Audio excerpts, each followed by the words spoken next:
Bismillahirrahmanirrahim. Tak lupa marilah kita senantiasa berupaya meningkatkan keimanan dan ketakwaan kita kepada Allah Subhanahu wa taala.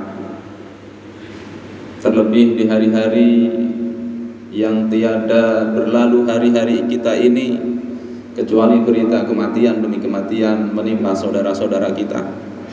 Menghadapi situasi seperti ini ada beberapa hal yang perlu mungkin kita tancapkan kembali di benak kita mantapkan hati kita. Pertama, tidaklah boleh seorang muslim itu merasa takut. Takut kepada Covid, takut kepada Corona, takut kepada penyakit, bahkan takut kepada kematian. Karena kematian itu pasti akan datang kepada kita.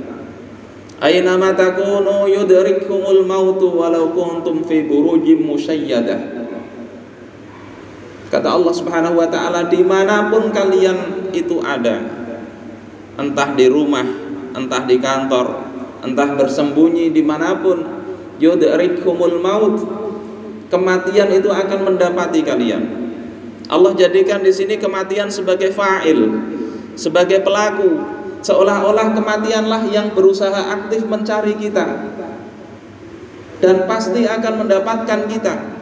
Walau kuntum fi burujim musayyadah, walaupun kalian bersembunyi di balik benteng-benteng yang tinggi lagi kokoh, mati pasti akan ada pada diri kita. Oleh sebab itu kita tidak boleh merasa takut sama sekali.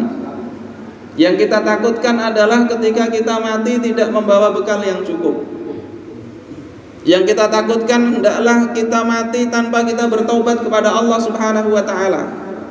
Yang kita takutkan adalah kalau kita mati kita meninggalkan beban-beban di dunia yang dosanya itu tetap mengalir 100-200 tahun kita mati tapi dosanya mengalir kepada kita. Ma'asyiral muslimin rahimakumullah. Oleh sebab itu maka hari-hari ini, detik-detik ini, masa sekarang ini adalah masa bagi kita untuk bertobat kepada Allah Subhanahu wa taala sambil menyiapkan bekal untuk kematian kita. Apa bekalnya? Kata Allah Subhanahu wa taala, wa tazawwadu fa inna khairaz zadi taqwa. Berbekallah kalian, sesungguhnya sebaik-baik bekal itu adalah ketakwaan kepada Allah Subhanahu wa taala. Ittaqillaha haitsu ma kunt. Bertakwalah kalian kepada Allah dimanapun kalian berada, dalam kondisi bagaimanapun kalian itu ada. Wa atbi'is sayyi'atal hasanata tamhuha. Dan ikutilah perbuatan buruk yang sudah terlanjur dilakukan. Karena kita sebagai manusia pasti tidak luput dari berbuat kesalahan.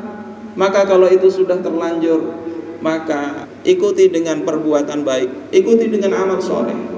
Tamhuha, niscaya kebaikan itu bisa menghapuskan keburukan yang sudah terlanjur kita lakukan. Wa khaliqin nas bi khuluqin hasanin. Dan bergaulah dengan manusia dengan pergaulan yang baik. Ma'asyiral muslimin rahimakumullah. Ini modal kita yang hendaknya kita raih ke depan ini. Yang awalnya kita bermalas-malasan, mudah-mudahan Allah segera membuat kita semakin giat. Bayangkan seandainya kita divonis hukuman mati oleh pengadilan. Minggu depan eksekusi mati akan diberikan kepada kita. Apa yang akan kita lakukan? Mungkin kita akan habis-habisan menggunakan waktu kita untuk beribadah kepada Allah. Mungkin harta akan kita keluarkan untuk bersedekah, untuk mendekatkan diri kepada Allah Subhanahu wa taala. Karena kita yakin seminggu berikutnya kita akan dieksekusi mati.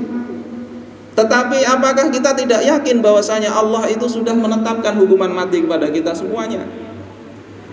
Kullu nafsin dha'iqatul maut. Setiap yang bernyawa pasti akan mati. Itu Allah yang menetapkan. Dan ketetapan Allah Subhanahu wa taala itu bukan seminggu lagi, bukan sebulan lagi, tapi bisa jadi detik nanti, bisa jadi hari ini, bisa jadi besok. Tidakkah kita bersiap-siap? Ma'asyiral muslimin rahimakumullah. Di antara hal yang harus kita siapkan adalah di samping mengejar kebaikan, kita meninggalkan keburukan-keburukan yang sudah pernah kita lakukan. Pertama, kita sesali munculkan penyesalan atas dosa-dosa yang telah kita lakukan. Kata Rasulullah, an-nadamu taubah.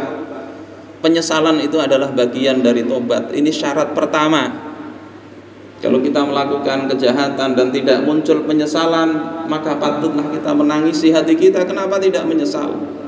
Karena berarti kita belum bertobat. Yang kedua adalah kita tinggalkan dosa-dosa itu, al-iqla'. Menyesal, tinggalkan dosa itu. Apa dosa itu?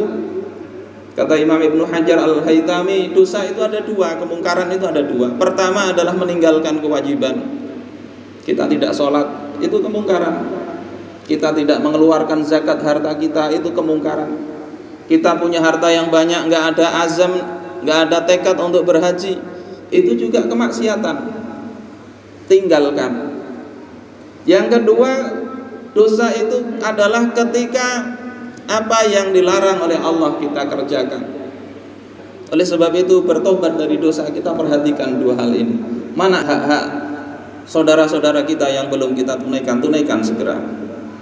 Kemudian yang ketiga, bertobat itu adalah dengan adanya azam, ada tekad untuk tidak mengulangi kembali apa yang telah pernah kita lakukan itu. Tekadkan betul-betul. Dan yang keempat, bertobat itu adalah dengan kalau ada hak-hak manusia, hak-hak adami, kita selesaikanlah di dunia ini.